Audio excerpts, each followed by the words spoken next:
Well, I just want to make sure that everything's well documented here. These frets, I've had to flatten them on the low string side, the fat string side.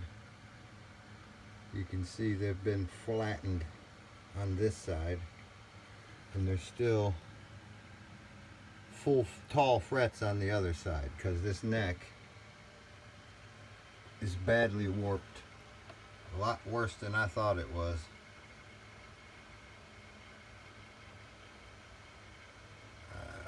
I mean, it sounded good when I played it. It feels good when I play it. I like the shape of the neck, the way it feels. But I cannot get the buzzing to go away on the low E and the A strings, both. So I started looking closer at the fingerboard with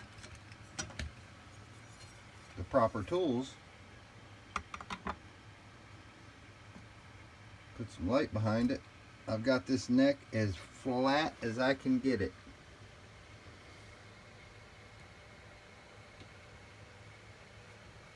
Clearly,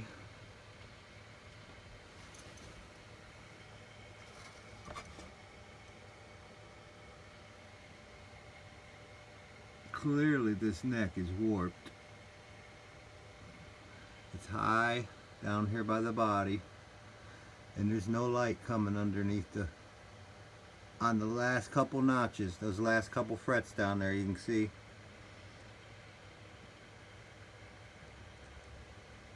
the last couple there. You can see where it's touching the fretboard, but then as you come up it gets lower, and you can see it's not touching the fretboard. Then as you get up here, you can see it's touching the fretboard up here higher. That spot right there, that's just where one of the inlays are, and some of the lights shining through the inlay. But you can clearly see this is as flat as it can get on this fretboard. I'm only holding it with one hand, but you can clearly see, if I can get the right angle, yeah, all that light all shining underneath there. And if I try to adjust the truss rod anymore, it makes the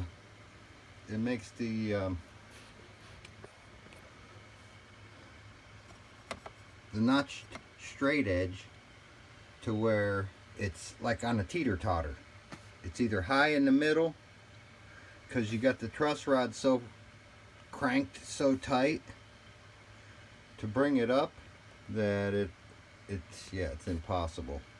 It's on a teeter-totter. Then there becomes a hump in the middle, and it's low on both ends, up by the headstock and by the body.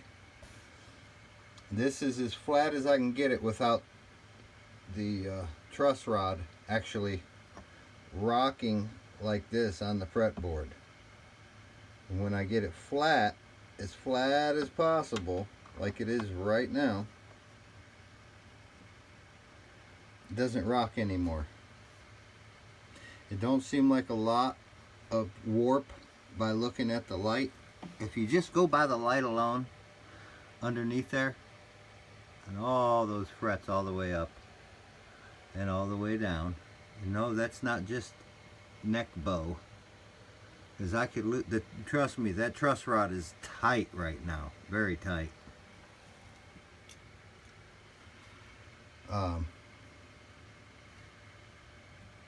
And the neck is as flat as it can get. As flat as it can get. Let me see if I can get a regular straight edge on this and be able to hold this camera at the same time to show what I'm talking about. On top of the frets, I got the frets flat. I mean, I got them to where they are flat. This straight edge will lay on there without any kind of movement whatsoever. It's touching all the frets all the way down the fretboard. because I got them flat. However, when you put strings on it and it puts a little bit of tension on it, I don't get it. I don't get it. There's no fret left here to grind any more off. If I grind any more off these frets, I won't be able to recrown them. Already probably can't recrown them. I'm not even going to try anymore because I've already done it over and over and over on this guitar.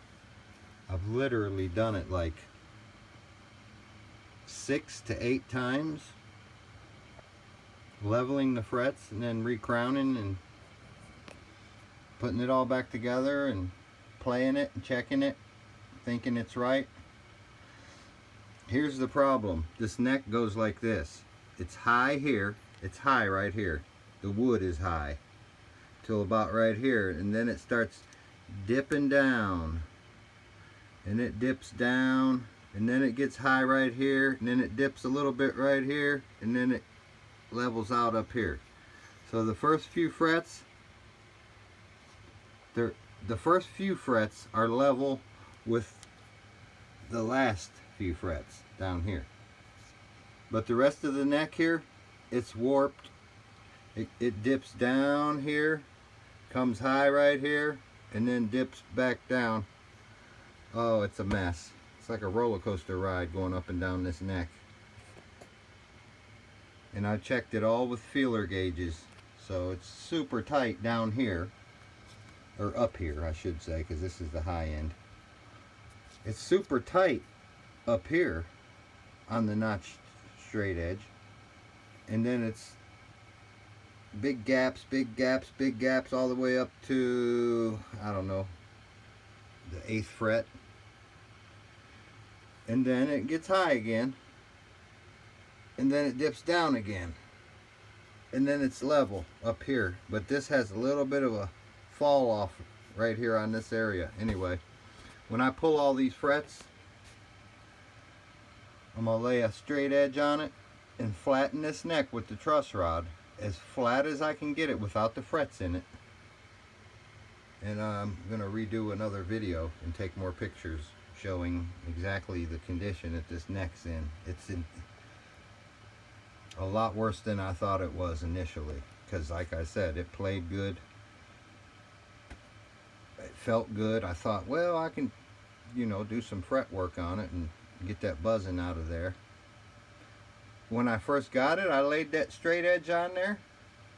I didn't see no obvious, because the last Firefly guitar I bought, the whole entire top from about, I don't know, the 5th or 6th fret all the way down to here has a big hump right in it, and then it drops way down back here. So it's like a hump right here, and then this part drops down. So, and that's the wood, not the frets. The actual neck itself, the fingerboard, not the fret tops. So I thought, well, if it doesn't have that bad of an issue, then I'm okay with that. I can do the work that needs done to it, which I thought was only fret work. Turns out this ain't just fret work. What I think is going on over there in China with these guitars, I think they're using short radius beams. Short as in like this length, like 8 or 9 inch leveling beams, when they should be using this size, the long level beam. See, it sits on the entire length of the guitar. That's the size they should be using to put the radius